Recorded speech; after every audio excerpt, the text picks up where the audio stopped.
자, 9번 이야기 보겠습니다. 한 변의 길이가 1cm인 정사각형을 자, 그림과 같은 규칙으로 붙여서 도형을 만들어 나갈 때 10번째 만들어지는 도형의 둘레 길이를 구해보자. 그렇게 이야기를 했죠. 그죠? 자, 그러면 우리가 첫 번째 그림, 두 번째 그림, 세 번째 그림이 나와 있는데 그러면 이 그림들 사이의 관계를 한번 생각을 해봅시다. 이제 규칙을 찾아야죠, 우리가. 자, 그래서 첫 번째 그림에 지금 변이 몇 개 있어요? 4개가 있죠. 그죠? 자, 한 변의 길이가 1cm이기 때문에 우리는 뭐 하면 되겠어요? 변의 개수만 찾으면 되죠. 변의 개수. 자, 두 번째 그림에 원래 있던 걸 표시를 해봅시다. 이렇게. 4개가 있었죠. 그죠? 자, 세 번째 그림도 마찬가지로 우리가 원래 있었던 거 표시를 해봅시다. 이렇게. 자, 그러고 나면 여기는 어때요? 여기는 2개가 늘어났죠? 2개가 늘어나고 2개가 늘어나고 2개가 늘어났어요. 자, 그러면 2개가 늘어났으니까 그 2개 늘어난 걸 표시를 해봅시다. 세 번째 그림에. 자, 이렇게 있었죠? 자, 이렇게. 자, 원래 늘어났던 것들이죠. 두 번째 그림에서 늘어났던 부분.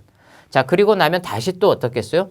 4군데에 또 2개가 늘어났죠. 2개, 2개, 2개, 2개, 2개씩 또 늘어났어요.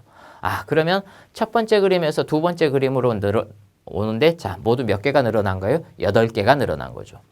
자, 여기도 어때요? 마찬가지로 두 번째 그림 있던 거에 2개씩 4군데가 늘어났으니까 모두 8개가 늘어난 거죠. 아, 그러면 그림과 그림 사이에 모두 몇 개씩 8개씩 늘어나는구나 라고 생각을 할 수가 있겠네요. 그죠?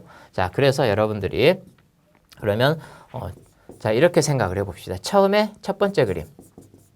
첫 번째 그림에 4개가 있었죠. 그죠? 4개가 있었고 그 다음에 두 번째 그림은 어땠어요? 두 번째 그림은 4개에다가 8개가 늘어났죠. 세 번째 그림은 어떻어요? 세 번째 그림은 8개씩 2번이 늘어난 거죠. 말하자면.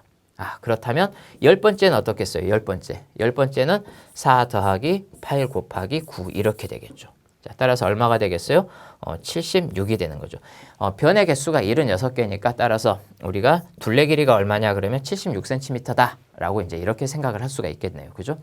자, 이렇게 생각하는 방법이 있고 자, 두 번째 방법은 자, 처음에 이 4개가 있었고 그 4개 지금 4군데에서 2개씩 늘어났죠. 그죠? 그거를 여기에다 더해 줍시다. 이렇게. 더해 줘요, 그냥. 원래 있던 거에 더해 주면은 처음에는 1cm가 4번 있었죠. 그죠? 자, 두 번째 그림은 그러면은 2를 더해서 3cm가 4개가 있는 거죠. 자, 같은 방법으로 여기도 자, 3cm 원래 있던 거에다가 더해 줍시다. 이렇게. 더해 주면 어떻겠어요? 5cm가 되겠죠. 그죠? 5cm가 4개가 있겠죠. 그죠? 자, 네 번째 그림은 그러면 7 곱하기 4가 되겠네요. 다섯 번째 그림은 9 곱하기 4가 되겠죠. 그죠? 자, 이렇게 생각하면 따라서 10번째 그림은 어떻겠어요? 우리가 여기에 있는 홀수만 살펴보면 되죠. 똑같이 4를 곱하는 거니까 1, 3, 5, 7, 9 이렇게 나가죠. 따라서 10번째 그림은 어떻겠어요? 10번째는 2 곱하기 10 빼기 1이 되는 거죠. 즉 19이 되는 거죠. 19 곱하기 4. 그럼 얼마가 되겠어요? 76이 나오죠.